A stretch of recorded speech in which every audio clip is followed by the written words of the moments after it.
Hello, everyone, and welcome to this interview with Margarita Mooney. My name is Bradley Jackson. I'm a senior program officer here at the Institute for Humane Studies.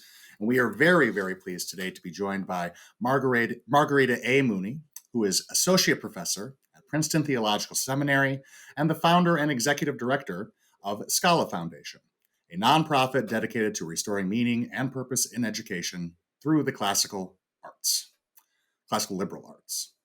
Her articles have appeared in such outlets as First Things, Scientific American, Hedgehog Review, Real Clear Policy, Public Discourse, and the Chronicle for Higher Education. She's also the author of Faith Makes Us Live, Surviving and Thriving in the Haitian Diaspora. But today we are here to talk with her about her brand new book, The Love of Learning, 7 Dialogues on the Liberal Arts. And I would like to begin by asking Margarita to just tell us a little bit about how this book came together and what it is. It's a great pleasure to be here. This book is the fruit of really many years of reflection on how my own practices as a professor line up with longer philosophical debates about the nature of the human person and and how people through education discover their own personal unique vocation.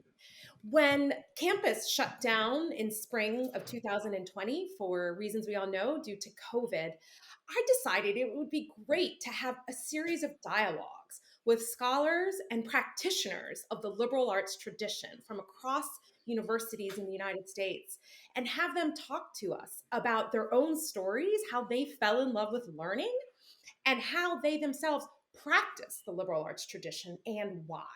So the book, The Love of Learning, 7 Dialogues on the Liberal Arts, is itself demonstrating the method of the liberal arts, which is an open-ended series of dialogues.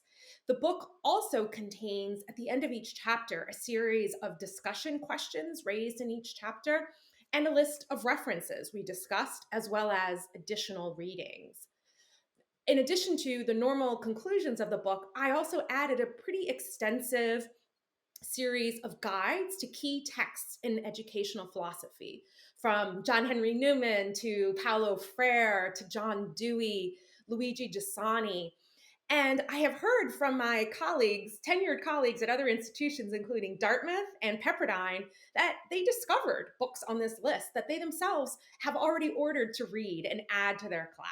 So not only do I hope that this book lands on the desks of professors and students across the country, I really hope that the book does what a liberal arts education is supposed to do, opens up a new set of inquiry and gives people a guide for sources that they should be thinking about as we ponder fundamental questions about what it means to be human and how is it that we're supposed to use our knowledge to further our own vocation and the common good.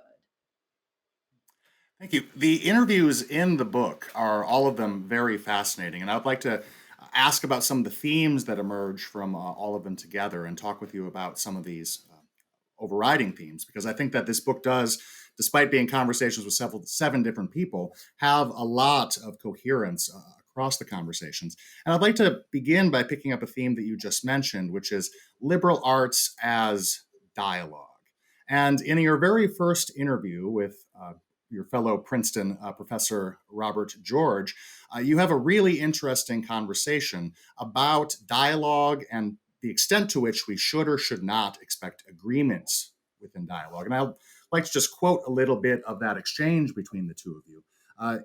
You say, don't expect that every dialogue is going to end in perfect agreement. Be open ended and seek out people similar to and different from you. You'll find both. When students encounter a dialogue in which the conclusions are not already given, they are excited. The questions are truly open. The professors and the students are on this journey together.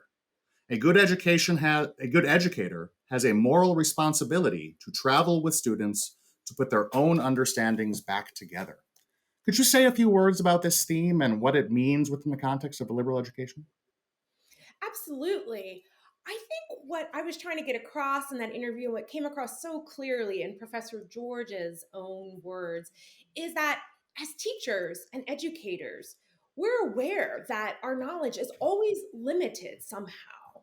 That doesn't mean that one doesn't ever develop firm commitments or have certainty about certain things, but that the very mission of education, and in particular the mission of a university, is precisely to create a context where students and professors together examine, explore, and even debate fundamental questions of truth.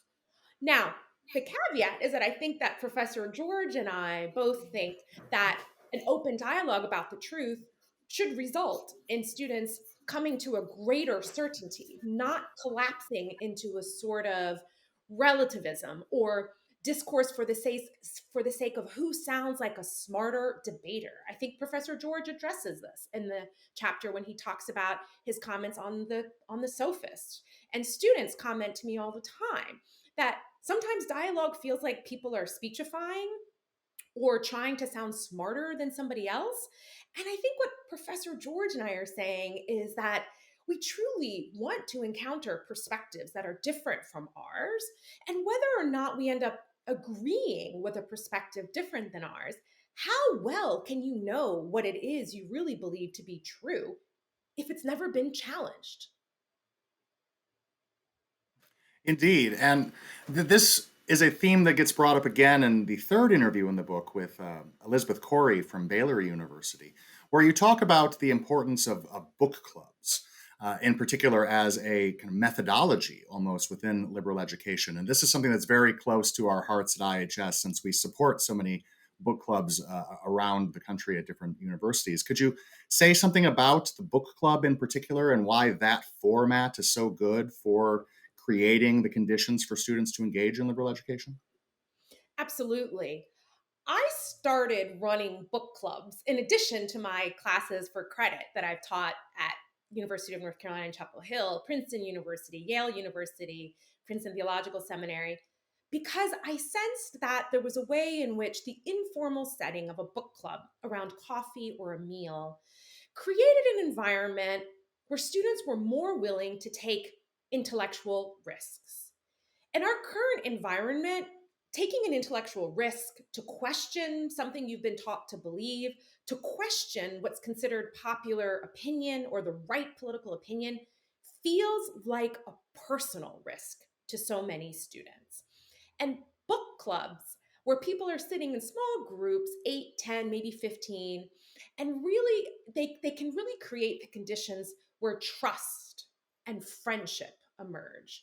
And what Elizabeth Corey and I have both experienced is that in our elite settings where we teach some of the brightest, most capable students, they already set foot on campus in a way holding back from expressing their deepest personal commitments or, frankly, their most profound questions or even doubts. So I would only say that in the last year and 3 months, when campuses have largely been shut down and moved to the online format, there's a lot we can learn from the online format, like doing webinars such as this one. But I really want to encourage anybody listening to this to come up with a reading plan and try to join a book club. I wrote this book particularly with the discussion questions and suggestions for further reading. And I have actually a guide for running a book club based on this book because I know that there are high school groups, college groups, communities of faith, parents, teachers, educators who could bring this book into dialogue and discussion. And I want to encourage people to read the book with a lens to bringing the ideas to other people, such as through a book club. Indeed. And now that we've talked a little bit about the sort of how of liberal education, what the method of it is, I think it's important to dive in more to the why of liberal education.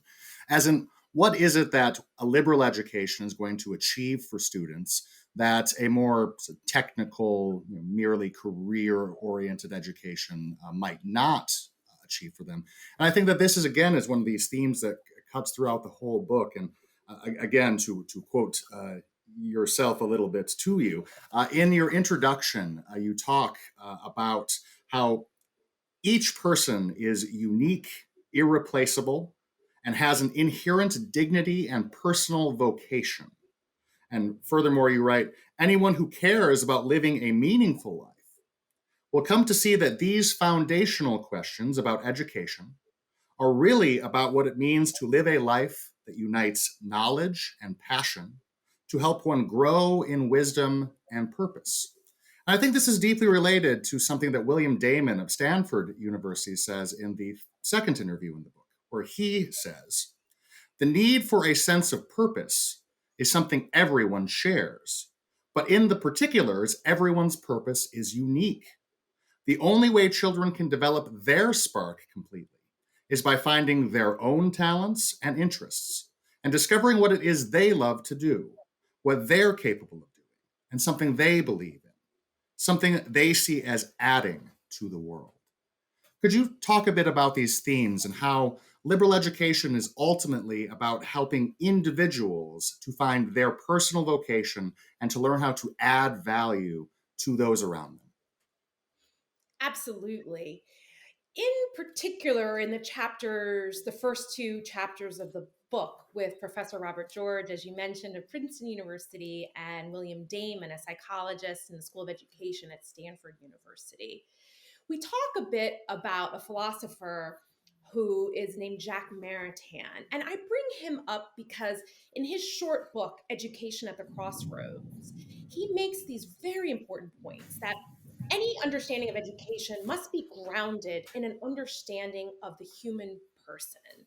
And his understanding of the human person, which is shared by myself and Professor George and William Damon, is that each person has a moral conscience that is the root of their freedom. So, what a liberal arts education does is not simply provide a set of books or a set of content, though I absolutely am arguing for the need to preserve a tradition of learning. Absolutely, there's content to be mastered. But what I think I'm arguing for, or proposing, is that education has failed to fulfill its purpose if it doesn't do what William Damon says so eloquently, spark that inner dynamism of the student. That is the seat of their freedom. It is their moral conscience. So what we want to avoid here is saying that knowledge is about becoming a tool to manipulate the world or preparing somebody for a particular social role. Now, of course, I hope that everybody's education does give them tools to do something in the world. And I hope that every person does find their social role. But we need to be really clear that knowledge is an end in and of itself, and that diversity, which is a word we hear all the time now, diversity exists at the individual level because we all have our own unique dignity that conveys a moral conscience that is distinct from any sort of social consciousness. And that moral conscience must be nurtured, respected, and elicited by the teacher and not violated. So when William Damon talks about purpose, this is what he means. He means that every child has a spark. And for anyone who has ever taught at any level, it is so clear that each student you are facing has their own personal sense of vocation and dignity that simply cannot be collapsed into one or another social category. Now, again, we address later in the book, especially in the chapter with Roosevelt Montas, why and how it is important for teachers to know something about the social background of the students they're teaching. So to teach, just to give an example, in rural West Virginia where Robbie George grew up, and to teach in Manhattan, you should know something about that place, that geography, that history, but never presume that knowing kind of social conditions of a place tell you everything you need to know about the face of the person in your class. I'm glad that you mentioned that seventh interview with Roosevelt Montaz in your last response, because I wanted to turn to that next, actually, and ask about the theme of that interview, which is the extent to which liberal education is or is not an elitist activity. When we think of liberal arts schools, we often think of more exclusive colleges, which are perhaps more expensive than certainly community colleges or even than commuter universities, things of this nature. So, could you address this issue and talk about the extent to which liberal education may not be as elitist as it is sometimes seen to be by the general public? Absolutely. As I've given so many talks in the last 5 to 10 years on liberal arts education, one of the most common questions I get is that only people of a privileged economic status have the time to pursue knowledge as an end in and of itself. And at face value, one might think, well, there's some truth to that. But what I think is important in liberal education is like let's slow down a little bit. Let's unpack that. Because are we then saying that people in rural Appalachia, such as Robbie George, where he grew up, don't have a mind and a conscience that has wonder and desire and wants to learn literature or music? Are we saying that someone like Roosevelt Montas, who immigrated to the United States from the Dominican Republic when he was 12 and moved to Queens, New York, should only learn mechanics? I don't think that this is true. I also come from a Hispanic family. I come from a Cuban American family. And I think that every child, regardless of their parents' income or skin color, should be given an excellent education. And what Montas makes so clear is that liberal arts education is about excellence and that we shouldn't a priori decide that given someone's social location, they don't need an excellent education. They just need one that's going to pay the bills.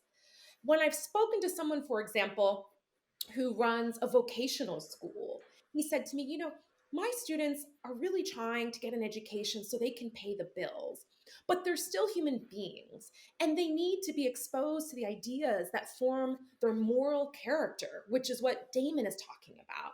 And what Montas has done in his teaching at Columbia as the director of the core curriculum at Columbia for more than 10 years, what he has done in high schools in Harlem and community colleges in the Bronx and in Texas is show that the classical tradition, that Plato, Augustine, Rousseau, they are timeless because they spark questions and they speak to students. And excellent works transcend time and place. I am in favor, as is Roosevelt Montas, of adding new books to the core curriculum. And those books also represent excellent ideas that transcend time and place.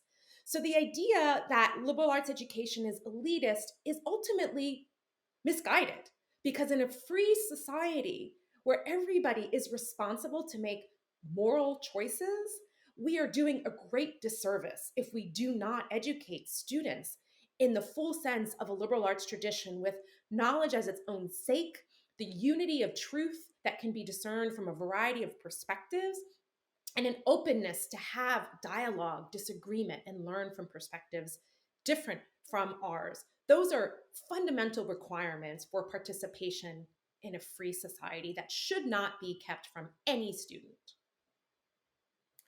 Indeed. So, in your response, you mentioned that Professor Montas has a background as an immigrant and that your own mother was an immigrant. And there's a really touching story in the interview that you did with William Damon that I wanted to highlight, where he talks about meeting a Hungarian soccer team when he was a child.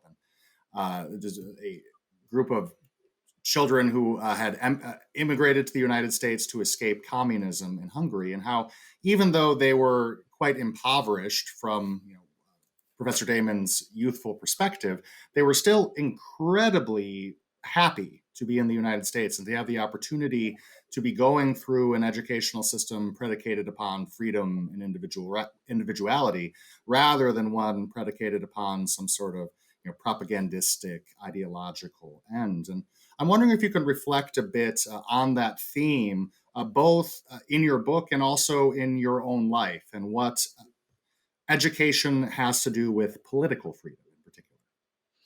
Absolutely. It is a wonderful story from William Damon of being assigned to write about this soccer match with young Hungarians who were so poor that what they ate for the right before the soccer match was a sandwich with green pepper and bacon fat, because that's all their families could afford to feed them.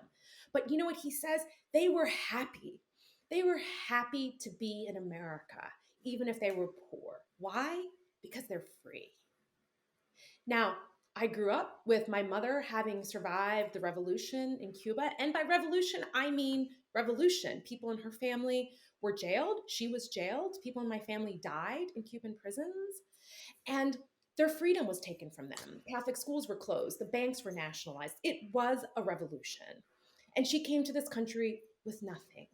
They ate white Wonder Bread for dinner with eggs, maybe. That's all they had. But they were here in the United States and they believed in the American dream. And I grew up around people who told me stories about their own poverty and neediness. And they believed, like Robbie George's parents believed, that if you got an education, you would have opportunities in this country. And that's the spirit I think those young Hungarians that William Damon talks about brought with them. So I grew up very much aware of how lucky I was to have an education. And I did visit Cuba for the first time in 1994 when I was a junior at Yale. And I subsequently went back to Cuba 7 more times, visiting family and friends. And I saw what Jacques Maritain warns against in his book, Education at a Crossroads, where philosophy and religion become one topic and it's called Marxism, and the answers are given to you. And if you don't give the right answers to political questions, well, guess what? You don't get your degree from school. Guess what? You can't get a job. So in Cuba, having the right political opinion was a condition to work. And this is what William Damon is saying that the Hungarians celebrated. Being in America, you can disagree and you can still have a job. Wow, this is exciting. So, what Maritain, again, I keep pointing to his book, Education at a Crossroads, he says very clearly that just as we value the formation of the individual character, character and moral values can very easily be warped by education. And every totalitarian regime known to us has tried to take education and make it political. So another common theme across all 7 chapters of the book is that education, yes, needs to form people to be productive citizens in society, but it needs to do that by by really respecting and preserving individual freedom and never ever demanding that a certain political opinion be a condition for getting a credential in education or for getting a job. The respect for individual freedom seems like a great place to conclude an interview with the Institute for Humane Studies. So I want to thank you so much, Professor Mooney, for joining us today. And I want to encourage anyone watching this to please consider checking out Margarita's wonderful book, The Love of Learning, 7 Dialogues on the Liberal Arts. So thank you all.